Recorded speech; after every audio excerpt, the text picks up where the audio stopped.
పేదోడు సార్ పాప అతను. ఆ పేదోళ్ళని పట్టుకొని మనం అందరూ ఏడిపిస్తున్నాం, బాధపడుతున్నా వాళ్ళ కార్యకర్తలు అందరూ. ఏం పేదోడు సార్? ఇందాక మీరు చెప్పినట్టు సాక్షి, ప్యాన్, టీవీలు, పేపర్లు, సిమెంట్లు, లక్షల కోట్ల అవినీతులు, ప్యాలెస్లు అన్ని ఉన్న పేదోడు. అన్ని ఉన్న పేదోడు ఆయనే సార్. కేసుల గురించి చెప్పాలంటే జగన్మోహన్ రెడ్డి గురించి మాట్లాడారు. అసలు భారతదేశంలో బ్రాండ్ అంబాసిడర్. కేసులు పెట్టారు జగన్మోహన్ రెడ్డి ప్రభుత్వంలో. ఎటువంటి పరిపాలన మీరు చెప్పారు, శ్రీకృష్ణదేవరాయలు గారి పరిపాలన. దానికన్నా గొప్ప పరిపాలన చేశాడు అనుకుంటా నాకు తెలిసి. అంత గొప్ప పరిపాలన జరిగింది సార్. మనం చూసుంటాం. ఏ రోజు ఎవరు అరెస్ట్ చేస్తారో తెలియదు. ఏ రోజు కనీసం ఒక ముఖ్యమంత్రికి ఒక విన్నతి పత్రం ఇస్తామన్నా, సమస్య చెప్పుకోవడం బయటికి వెళ్దామన్నా పరదాలు వేసుకుంటారు. ఒకవేళ పరదాలు దాటి పారిపోయి వచ్చి ఇద్దామన్నా అరెస్ట్ చేస్తారు. హౌస్ అరెస్టులు ప్రతి కార్యకర్త మీద, ప్రతి టీడీపీ, జనసేన, బీజేపీ కార్యకర్తల మీద హౌస్ అరెస్టులు. ఎంత భయపడి ప్రజలతో పాటు జగన్మోహన్ రెడ్డి భయపడ్డాడు. ఎందుకంటే ఆయన పరిపాలన మీద ప్రభుత్వం రాళ్లతో కొడతా తెలిసి భయపడి బయట రాలేదు. బస్సు యాత్ర అన్నాడు, అట్రప్లాప్. ఇన్ని యాత్రలు చేసిన అట్రప్లాప్. అప్పుడే తెలిసిపోయింది దానికి మనం ఓడిపోతున్నామని తెలిసిపోయే. కానీ ఓడిపోతున్నాం ఏదో 70 సీట్లు 60 సీట్లతో ఓడిపోతామని అనుకున్నాడు. కానీ ఈ పేదవాడిని ఈ రాష్ట్ర ప్రజలు 11 సీట్లుగా పరిమితి తీసి ఓడించారని చెప్పి ఆ పేదవాడు అనుకోలేదు సార్. ఒకటే సార్, రెడ్ బుక్ అంటున్నారు, రెడ్ బుక్ గురించి మాట్లాడుతున్నారు. నిజంగానే నాకున్న సమాచారం అయితే ఉన్న పరిపాలన పరిస్థితి, ఇప్పుడున్న పరిస్థితిలో పరిపాలన సెట్ చేయని టైం సరిపోతాను. ఎందుకంటే అనేక సమస్యలు, లక్షల కోట్ల అప్పు చేసిన రాష్ట్రంలో. ఈ రాష్ట్రంలో పవన్ కళ్యాణ్ గారు చెప్పారు మొన్న, ఆయన తీసుకున్న శాఖలో మొత్తం పావాలా డబ్బులు లేవట. రాష్ట్ర పరిపాలన బాగాలేదు రాష్ట్రంలో. అవన్నీ సెట్ చేయాలి. ఆ టైంలో ఉన్నారు.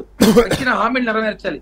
ఈ పనిలో ఉన్నాం అనుకుంటారు తప్ప రెడ్ బుక్ ఇక టైం ఉంది అనుకుంటా సార్. ఇంకా రెడ్ బుక్ గురించి ఓపెన్ చేసే పరిస్థితుల్లో మాత్రం జగన్మోహన్ రెడ్డి ఈ రోజు రెడ్ బుక్ గురించి మాకన్నా ఎక్కువ భయపడుతున్నాడు. ఆయన ఏముందో అక్కడ తెలియట్లేదు, ఆయన భయపడుతున్నాడు. ఈ రోజు అడ్వకేట్లతో మీటింగ్ పెట్టుకొని నాకు మీరు సహాయం చేయాలంటే, గత ప్రభుత్వంలో అదే లీగల్ సెల్ డిపార్ట్మెంట్ ని, అదే న్యాయ వ్యవస్థని నువ్వు ఎంత లాబింగ్ చేశావు. నీ అనుచరుడు తిరుమల టీటీడీ ఈఓ ధర్మారెడ్డి అయితే ఇంకెంత లాబింగ్ చేశాడు. ఏకంగా 2 కోట్ల వాచులు గిఫ్ట్లు ఇచ్చాడు, డైమండ్ రింగులు ఇచ్చాడు. ఇవన్నీ ఈ వ్యవస్థని, వ్యవస్థని పెద్ద పెద్ద కేసుల్ని తొక్కిచ్చేసావు, పెద్ద పెద్ద కేసులు కొట్టించేసావు. 307 కేసులు, ప్రెస్ మీట్ పెట్టి 307 కేసులు. న్యాయ వ్యవస్థని ఇష్టం వచ్చి ఆడుకొని అడ్వకేట్ల ద్వారా నీ పని కావాల్సిన పని చేయించుకొని ఈ రోజు నువ్వు భయపడి అమాయకంగా ముఖం పెట్టుకొని చాలా ఈ పేదవాడు మైకి పెట్టుకొని మాట్లాడతాడు. నాకు న్యాయం నిలబడాలంట. ఎందుకు నిలబడాలి సార్? 3 నెలల ముందు నీ మాటలు రికార్డు ఇదే ఏబిఎన్ లో జగన్మోహన్ రెడ్డి మాట్లాడాయి. బహిరంగ సభలో చంద్రబాబు గారిని, పవన్ కళ్యాణ్ గారిని మాట్లాడిన మాటలున్నాయి. ఇవన్నీ ఒకసారి రివైండ్ చేసి చూడమని చెప్పండి సార్. అప్పుడు మాటలకి ఇప్పుడు మాటలకి తేడా తెలుస్తుంది. ఒకటే సార్, అధికారం లేదు కదా, ప్రజలు నా మీద సింపతి చూపిస్తారని చెప్పి మొన్న ఏదో ఫ్లైట్ ఎక్కాడు, బెంగళూరు టు హైదరాబాద్, విజయవాడకి ఎక్కడ వచ్చాడు. అవన్నీ డ్రామాలు. ఆయనే ఫోటో తీసి ఆ ఫోటో సోషల్ మీడియాలో పెట్టించి వాళ్ళ గ్రూపుల్లో ఇవన్నీ జనం నమ్మే పరిస్థితి లేదు సార్. జగన్మోహన్ రెడ్డి దగ్గర ఇప్పటికి కూడా కొన్ని లక్షల కోట్ల డబ్బులు ఉన్నాయి.